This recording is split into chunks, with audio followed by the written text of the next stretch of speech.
جن کو کرپٹ یا جن کو انیفیشینٹ کہا جاتا تھا وہ بحال ہو گئے، اور پھر ان سے کئی دوبارہ بھی سیاست میں آئے، کئی پرائم منسٹر بنے، کئی. میرا مطلب ہے کہ یہ ایک کھیل سا لگتا ہے کہ ہر کچھ سال کے بعد ایک یہ سلسلہ دہرایا جاتا ہے. بہرحال چونکہ میرا یہ جو ایپیسوڈز ہیں سارے، ان کا کامنٹ، ان کا کانٹینٹ ایبسولوٹلی اور پیورلی پولیٹیکل نہیں ہے. اس میں میں کوشش کرتا ہوں کہ اپنی یادداشتوں کے حوالے سے، اپنی یادداشت کے زور پہ، میں ابھی تک میں نے ان ایپیسوڈز کو ریکارڈنگ کے لیے ہسٹری کا یا کوئی ریسرچ وغیرہ نہیں کی، صرف اپنی یادداشت کے اوپر اس کو میں چلا رہا ہوں. تو چونکہ یہ ایک نان پولیٹیکل تو میں نہیں کہہ سکتا، لیکن اس میں بالکل پولیٹیکل، ایبسولوٹلی پولیٹیکل کانٹینٹ نہیں ہے. اس میں تقریباً تھوڑی تھوڑی ہر چیز میں کوشش کرتا ہوں کہ شامل ہوتی جائے.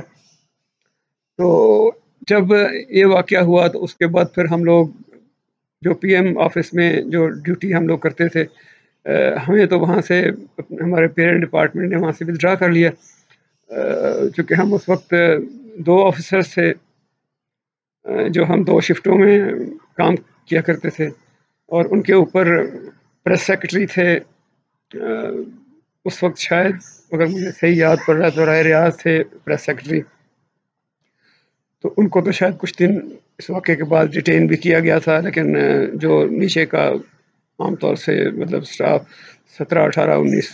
گریڈ تک کے افسر تھے جو لوگ وہاں پہ ڈیوٹیاں کر رہے تھے، ان میں سے زیادہ تر کو انہوں نے زیادہ دیر نہیں ڈیٹین کیا. ہمیں واپس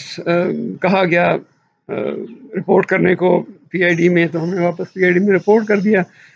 کچھ دن وہاں پہ مطلب مارے پھرتے رہے، کوئی کام نہیں تھا، چونکہ اب حکومت اٹ سیلف اور اس کے اندر ایک مطلب ٹرانزٹ کی کیفیت تھی، اور اس میں چیزیں اپنی اگلی شکل اختیار کرنے جا رہی تھی، تو اس لیے کچھ پتہ نہیں تھا کہ کون کہاں جائے گا، کون کیا کرے گا. تو کچھ دن تو ہم نے بالکل مطلب آوارگی میں اور ایک طرح سے بالکل موج میلے میں گزار دیے. اسی دوران ایک دن کسی نے ایک میسج کو کہیں سے ریسیو ہوا کہ یہ وہ پی ایم آفس میں، پی ایم ہاؤس میں جو افسرز کام کر رہے تھے ان میں سے کسی کو بھیجیں تاکہ وہ ہینڈنگ اوور، ٹیکنگ اوور جو ہے وہ ہو جائے. تو مجھے کہا گیا میرے سینئرز کی طرف سے کہ آپ جائیں. اگرچہ میں نارملی ہمیشہ اس قسم کی سچویشنز کو میں نے ہمیشہ اوائڈ کرنے کی کوشش کی کہ میں ایک ایسی صورتحال جہاں پہ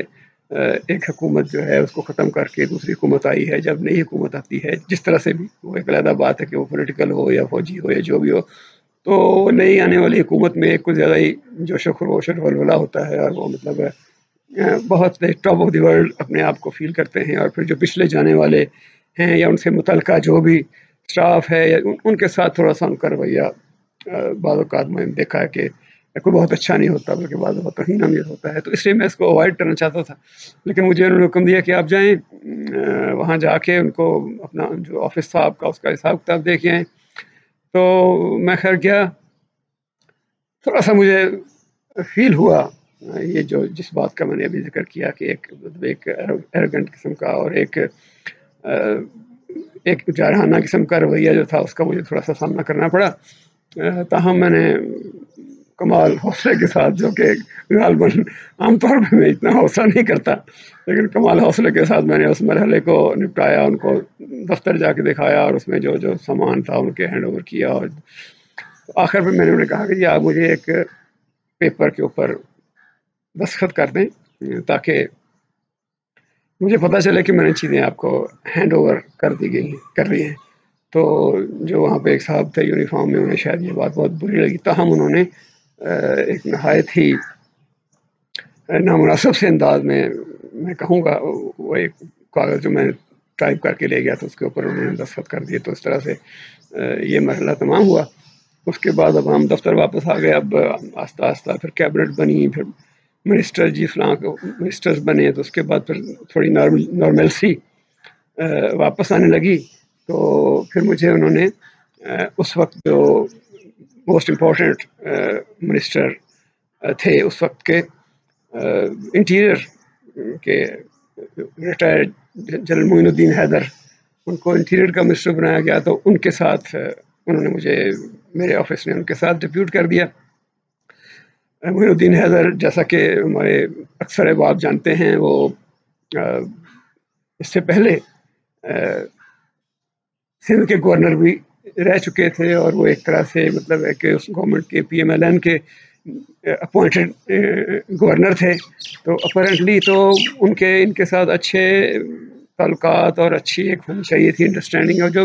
بعد میں مجھے نظر آئی کہ تھوڑی بہت وہ رسپیکٹ تھی ان کی نظر میں PMLN کے لیڈرز کے لیے، ان کی جنرل صاحب تھوڑی رسپیکٹ رکھتے تھے، یہ میں نے نوٹ کیا۔ جنرل معین الدین حیدر کے ساتھ کام کرنا ایک بڑا ناول ایکسپیرئنس تھا۔ مطلب میں ہمیشہ یہ کہتا ہوں کہ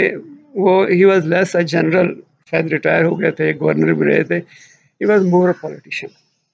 بہت فلیکسیبل ان کا رویہ تھا، چیزوں کے بارے میں بات سننے کو ہمیشہ تیار رہتے تھے۔ تمام آفسرز کے ساتھ ان کی ایک بہت ہی اچھی مطلب کمیونیکیشن تھی، سب کے ساتھ رابطہ تھا۔ یہ کہ معاملات کے اوپر ان کی بڑی گہری نظر تھی، ان کو شعور بھی تھا، ادراک بھی تھا کہ اس وقت کے کیا مسائل تھے، اور تھوڑی ان کو یہ سینس بھی تھی کہ آگے کیا آنے والا ہے، شاید کیا ہونے والا ہے اگلے دنوں میں، کچھ اگلے سالوں میں، اگلے دنوں میں کیا ہونے والا ہے۔ تو اس لیے اس حوالے سے جو 2-3 انہوں نے اس وقت آتے ہی جو ڈیفینیٹلی جو گورنمنٹ کی پرائرٹیز تھی، ایک تو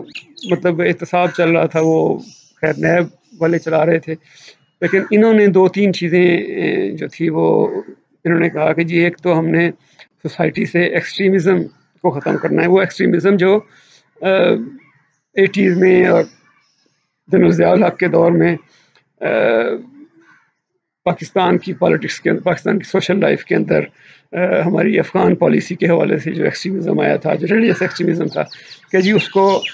ہم نے ختم کرنا ہے۔ نمبر 2 انہوں نے یہ کہا کہ جی ہم نے ڈی ویپنائزیشن کرنی ہے سوسائٹی کی،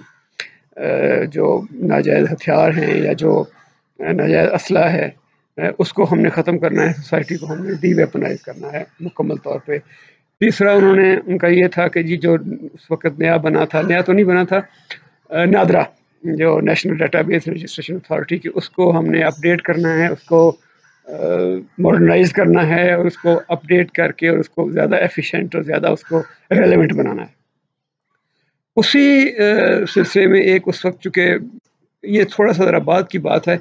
ایک بارڈر کنٹرول کے اوپر بھی انہوں نے کہا کہ جی بارڈر کنٹرول جو ہے اس میں چونکہ بہت سے چیک پوائنٹس ہوتے ہیں، وہاں پہ لوگ ان چیکڈ آ جا رہے ہوتے ہیں اور ان کا کوئی ڈیٹا نہیں ہوتا، پتہ نہیں ہوتا دنیا کو کہ کون کہاں سے آ رہا ہے اور کہاں جا رہا ہے۔ تو ایک پروجیکٹ تھا، تھوڑی سی اس میں شاید امریکن اسسٹنس بھی شامل تھی، پائسس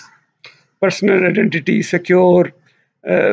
اس طرح کر کے وہ لفظ پورا مجھے اب یاد نہیں، لیکن اس کا مطلب یہ تھا کہ جو ٹریولرز ہیں اکراس دی بارڈرز، جس میں لینڈ، سی اینڈ ایئر تینوں بارڈر شامل تھے، ان کے اوپر آنے جانے والوں کا مکمل ڈیٹا رکھا جائے۔ ایک ان کا اس وقت تھا اسمگلنگ کے خلاف، یہ 4-5 انہوں نے آتے ہی ایجنڈا رکھا کہ جی ان 4-5 چیزوں کے اوپر ہم کام کریں گے۔ سو یہ ایک تھوڑا سا انٹروڈکشن تھا جنرل صاحب کے ساتھ میرے کام کرنے کا۔ ان چیزوں کے اوپر تھوڑی سی پھر آگے چل کے ہم بات کریں گے۔